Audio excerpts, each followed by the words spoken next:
Okay. So, everybody's all upset that the U.S. is excluding Ukraine from talks with Russia. But notice what we did do. While we were talking with Russia, in conjunction with that, out in Vandenberg Air Force Base, we tested a Minuteman III missile. Hey, Putin, our nuclear missiles work and don't break up in the atmosphere. So, just a FYI for you.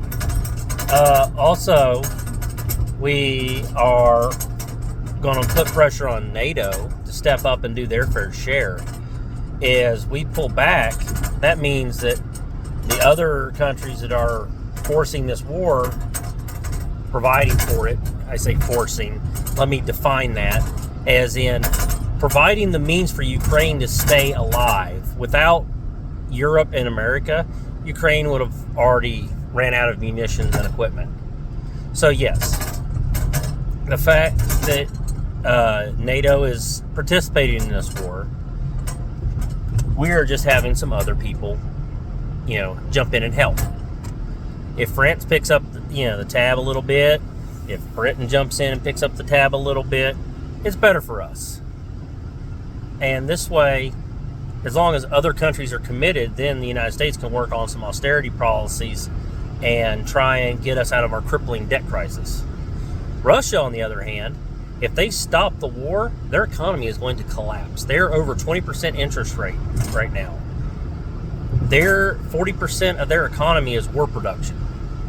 If they quit producing weapons for this war, they are going to go into a severe economic depression, and they will be destroyed.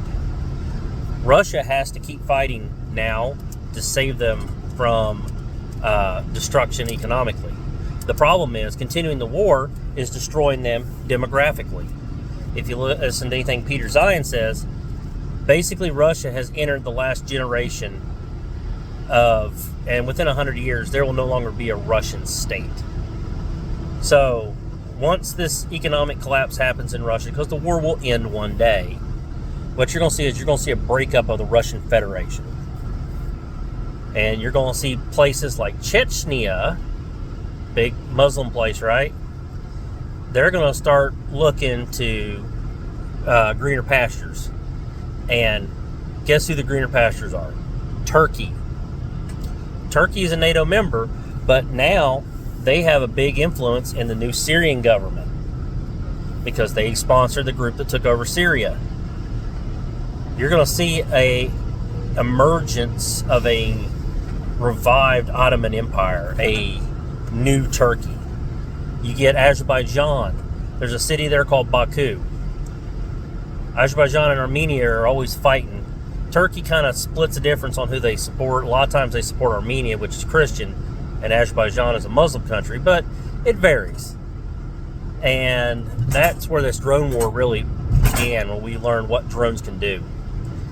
Now, if you get a union of Syria, Azerbaijan, Chechnya, now we're talking a powerhouse in the Middle East and the Caucasus. I want you guys to go check out the the countries that America made up for our war games, especially when we're at the National Training Center. If anybody who's been in the Army for a while, they might know the name Atropia and Danovia. Armenia and Azerbaijan. That's where that place is. You throw in Georgia, which is a Christian country, but is a pathway through the Caucasus Mountains to get to Turkey. So yeah, we're going to have some fun times coming up.